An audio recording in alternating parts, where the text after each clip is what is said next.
Well, hey everybody, welcome to Moving Pictures. Welcome back to Moving Pictures. We just got finished filming a review of one of our favorite episodes of Beast Wars. Code of Hero. Like literally 5 minutes ago. Yeah, we just took a break to drink some water and then we came right back. Yeah. Yeah. And we wanted to take this opportunity to thank all of you for being on this journey with us. Again, we reached a threshold that we decided for ourselves would be appropriate. Yeah. We're at 250. Well, this is planned for 250, but then between us going, oh, we have 250 subscribers, and us shooting this, we got 5 more. So 255 now. Hey. So that's pretty cool. As sort of a thank you to the fans, we want to offer you our first ever video that we ever filmed.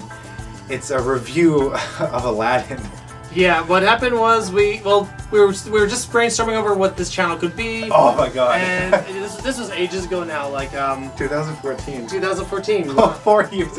It was when the Diamond Edition of Aladdin was released on Blu-ray. I want to say it was more. It could have been 2015 is when we shot it. I want to say we were a little bit less refined at that point in time. You know, the thing is, I had done podcasting, so I should have known better for a few of the mistakes we made. Oh yeah.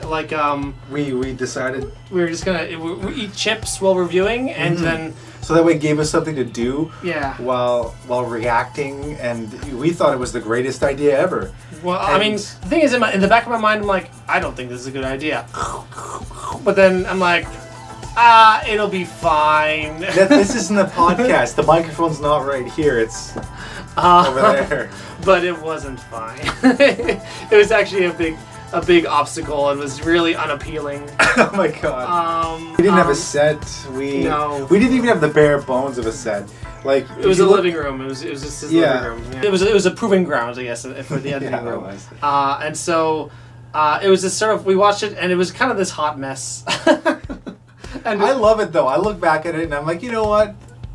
I did it. The thing is, at the same time, I didn't hate it. I thought it was actually pretty entertaining because it did show what our strengths were, which was like our chemistry and oh, yeah. Speaking of chemistry, not to cut you off. Yeah. But keep that thought in mind. Some dude like mentioned to us like, hey, you know, he's the brains and I'm not. the brains and the muscle, essentially, which is weird because I never thought of myself as like the brains of anything, but you know. But you really get to see that in this episode of Aladdin. Okay, it's true. Yeah, I display an astounding amount of Disney knowledge, which I didn't realize I had, but this is all in there. And I display a stunning lack of knowledge for these shows that I absolutely love. And he's like educating me along the way. Anyways, you're going to be along for the ride. I hope you enjoy it. Yeah, it shows our strengths. So it shows our chemistry, and you can see a bit of the foundational framework in it. And so I never wanted to hide it forever. But I think we both agreed that it'd be something that would just be kind of like when we reached a certain benchmark, that'd be something we could release with a little bit of context. And so here we are. We hit a 250, which is a big step for us anyway. Yeah, and our next benchmark that we're setting for ourselves is 500. Yeah. I don't know what we'll do for that point, but we'll Beast Machines reboot. Oh yeah, we'll see. And I kind of wanted to take a moment right now to thank a lot of the subscribers out there who really engage with us. There's been a few of you who have mentioned to us that, you know, you guys deserve a lot more subscribers than you have, and we wanted to thank you for taking notice. And you know, our channel is still very young, and we're gonna get there, and we're gonna get there together, because that's what good waffles do. But name that reference. You know, we wanted to thank you for being on our journey. We want to thank you for tuning in, and we want to thank you for binge watching.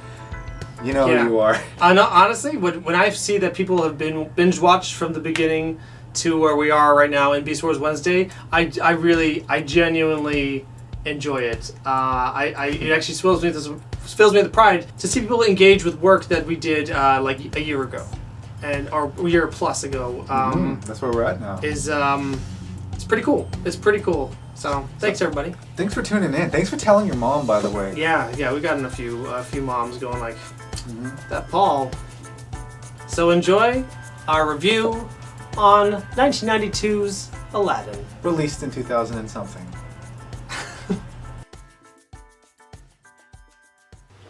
This is our first video. Yeah, so if it seems a little rough, Leave us. sorry. Well, Yeah. post comments in the comment section. And then the most creative insults out loud. You'll get a Screen Junkies t-shirt. Screen junkies. Yeah, we have to get a Screen Junkies t-shirt to give to them. Yeah, we'll get a Screen Junkies t-shirt and we'll give it to you. So today we're talking about Aladdin.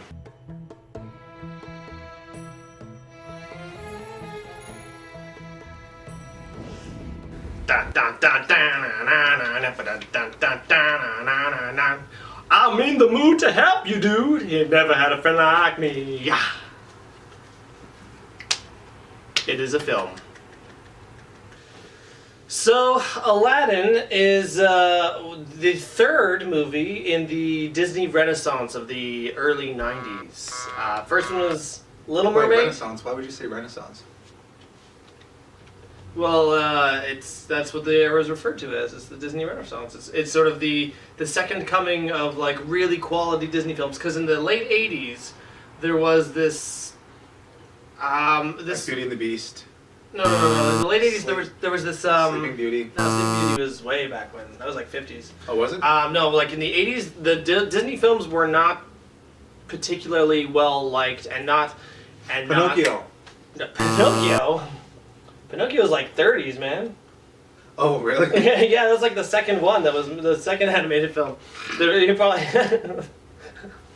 I'm telling you, that's the thing. That's the great part about Disney films. Disney films, they have such a timelessness to them because they don't usually reflect the era that they're in, and also they've been re-released. So you're like, oh, I got this new tape of it. You're a kid. You don't realize that this is a tape of a film that's been in existence well before your parents were That used to born. be on one of those reels.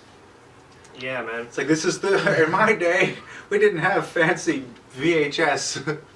We had, what are those called, the reels? We had a film reel. We that had to crank. 35 millimeter. Oh no, it was. We recorded on 8 millimeter, and then we had the home projector, and then we watched our home movies that way on a sheet on the wall. But in the late 80s, there was Yes. Okay. I'm sorry. We're not talking about you, princess. In the late 80s, there was sort of it was a downtime for Disney. They were releasing movies that weren't particularly popular, well liked. Oliver and Company was one. I remember that one.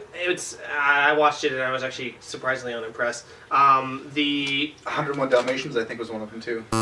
Wasn't it? Maybe. But the one I'm trying to think of it's called like The Black Cauldron. The Black Cauldron was a huge bomb for Disney. A lot of time and effort went into a product that people just generally didn't like, and I can kind of see why. It was a little too rushed. So the Disney made a promise to their audiences that they would be releasing movies quite regularly. 1985. That's the year I was born. There you go. But Disney made a promise that they were going to start releasing movies regularly, but they were going to try and make them really high quality. So they're going to improve the animation, have better, more concise stories, essentially just try and make better pictures. And the first one in that renaissance was The Little Mermaid. Oh yeah. And so that was sort of the start, and it was a big hit, and it's still a timeless classic today. Then next was Beauty and the Beast, which was even 91. more. That was in 1991. Yeah, it was. It was even more well loved. And then the third one in this renaissance was Aladdin, which was also a really huge hit. Hang on a second. What does Renaissance mean? I want to say it's sort of an artistic revival of sort. We're gonna Google it. Because I feel like I have this notion of what it means, but I haven't actually looked to make sure that what I think it means is actually what it means. My vocabulary is not good. That's what he's here for. How do you spell it?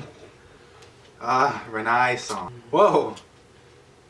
Someone's junk. Yeah. That would be you look David, up, right? You look up Renaissance on David by Wikipedia. Michelangelo. The first thing you get is full frontal nudization. Michelangelo's junk. David. David's junk. Yeah. Michelangelo's David's junk. We're off to a good start here. I just want the definition. Hey, Kittles. My cat. She's the loudest cat, and she's so deaf. It's connected, I think. Okay. So the Disney Renaissance refers to a time when Disney was trying to rebrand themselves with quality cinema. And for the most part, we're very successful, because after Aladdin came The Lion King, which was so beloved. So we're talking about Aladdin because... This channel's called Moving Pictures, by the way. Alright, welcome to Moving Pictures. Da-da-da! Okay, so Aladdin came onto the screen.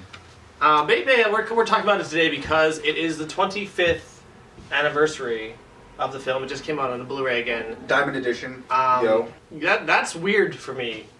The notion of the Aladdin being 25 years old, because now it's me again having to come to terms with the fact that my childhood is getting to be further and further in the past.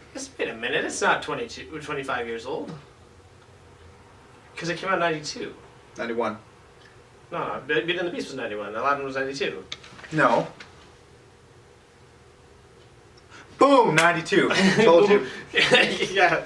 Called it. So that's... Okay, well, 23 years old. The point is, it came out. It has a new release on Blu-ray. Y'all should check that out if you want. If you don't have a copy of Aladdin. So, Paul, do you remember the first time you saw Aladdin? Or I guess we're going to talk about that even earlier than that. Oh, yeah, okay, so I remember seeing the trailer for it during when Beauty and the Beast opened. Was it in theaters, or I remember it on the VHS, the Aladdin trailer on the VHS? Yeah, it was on the VHS for sure. Yeah. And... Yeah, it's weird that we both recognize this, like, the same snippets of the trailer. Yeah. Like, it was like the clip of Jasmine going, "Must be married to a prince by your 16th birthday."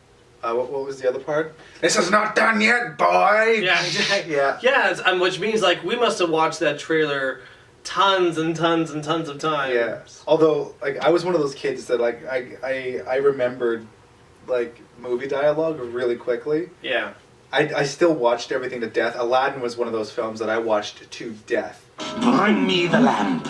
The rest of the treasure is yours, but the lamp is mine. We did watch this a lot as a kid. I used to know beat for beat, and I still like remember it really, really well. But it's been so long that some of the story points I'm like, oh, I forgot that happened. Yeah. But their lines, a lot of the lines I remember verbatim. That's interesting to me. Memory's a funny thing. Like, I got nothing. In conclusion. Okay, so Aladdin is about a street kid who's 18. So yeah, Aladdin. He's 18. He has to steal for food because he doesn't have a job, doesn't have any money, and he sings about it a lot. Because it's a good idea. Just if you're gonna be poor, you might as well sing about it. And he's got the most talented monkey. Mm-hmm. For like a friend who can like communicate, and he's like sentient and stuff. Mm-hmm. And he's his like life partner, his partner in crime. Yeah, well, quite literally his partner in crime. Yeah. So they steal melons and bread. Whew. Meanwhile, there's a princess in the castle named Jasmine, and she's got to get married because she's almost 16, and Lord knows she's like, so on the clock. You got to get married, and she's 15 years old, man.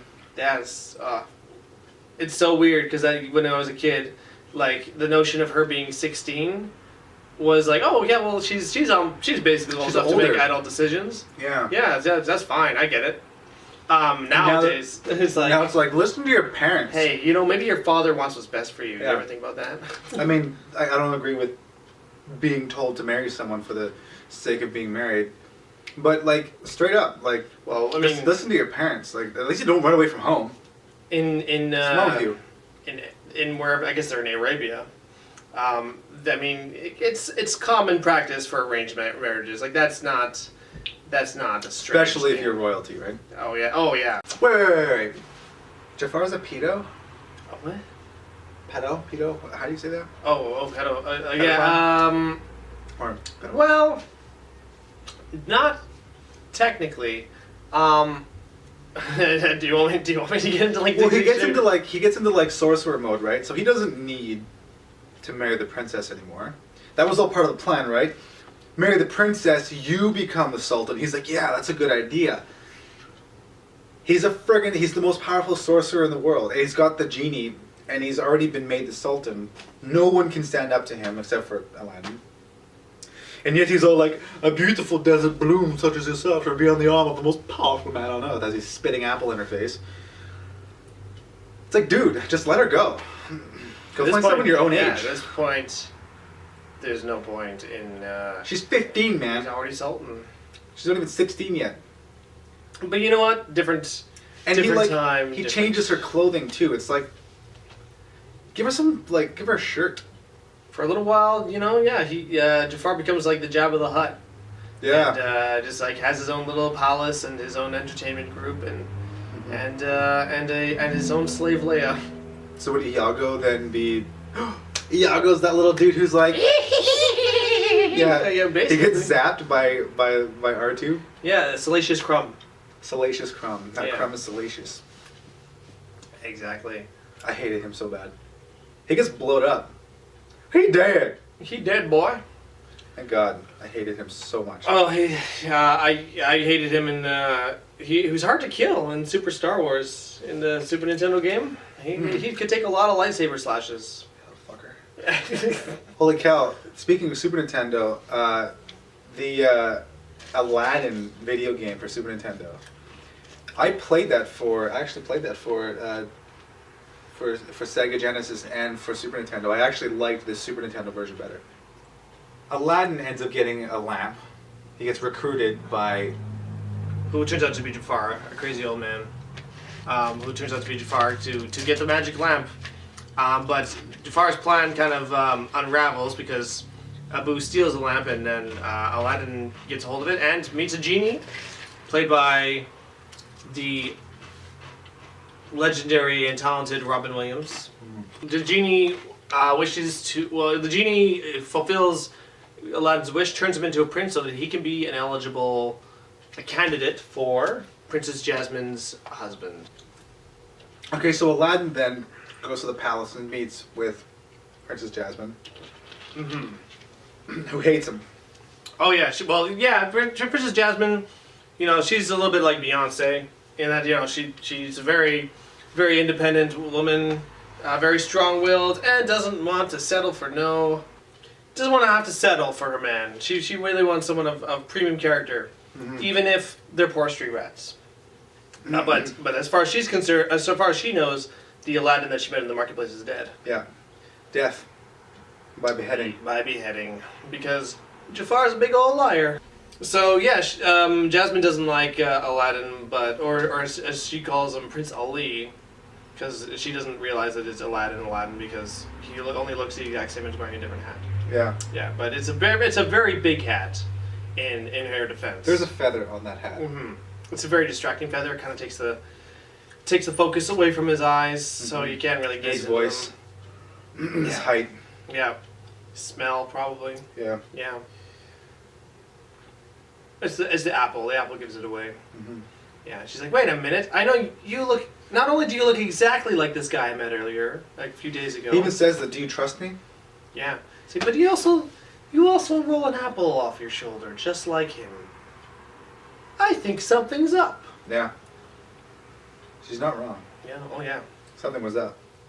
Yeah, and the what's up is that Aladdin's a big old liar and can't tell her that, hey, by the way, I have a genie. Which, to be fair... Yeah. At what point would she, like... Here's the thing, Princess Jasmine. Here's the truth. I found a genie. I walked into a talking cave. And the cave told me to touch nothing but the lamp. But my pet monkey... He touched a big old ruby the size of his head. And all of a sudden, everything's turning into lava. Yeah, thank God, the sentient carpet. Yeah, that could fly. Yeah, and actually, strangely enough, everyone's very accepting of this magic carpet. The fact that, there is a piece of fabric that can fly. Yeah. It's not really questioned at any point in time in the movie. No. No, that's interesting to me. So I guess maybe she would have bought the genie story after all. Maybe. I guess it does sound a little creepy actually if you did lay out the truth like that. So, but hey man, Aladdin, sometimes you just gotta be a creeper for the sake of the relationship. Yeah. I don't know if that's good advice or not. Probably not. Just be yourself, man. Be yourself. But at the very least, he's a much better candidate than Jafar. Because Jafar, he's And Prince Ahmed. Ahmed. Oh Was yeah. a dick. Luckily, Aladdin has a beautiful singing voice and has the ability to take her across all of Asia. And the blink of an eye. And sweeps her off her feet. Maybe they were just like we just saw the abridged version of A Whole New World, and they were just like singing for hours. You know what's funny is we were watching it, and as soon as they busted through the clouds, Doug's like, hang on a second. Yeah, wait a minute. Wait. They'd be soaking wet. Yeah. If you go through clouds, because that's when you draw the line, right? You're gonna get wet, man. That's just science. That's basic science. It's not poof up there. It's water. It's like, but that's where we draw the line. Yes, it's like there's no truth in cinema anymore. They'd be dripping wet. The rug would be soaking. Yeah, and they'd be cold. I don't know if they'd freeze to death. Okay. Yeah, pretty much. I don't know if that rug can fly if it's sopping wet. I wonder if that like makes it, makes it too encumbered by with all the weight of the water. I don't know. All I heard was Cumberbatch.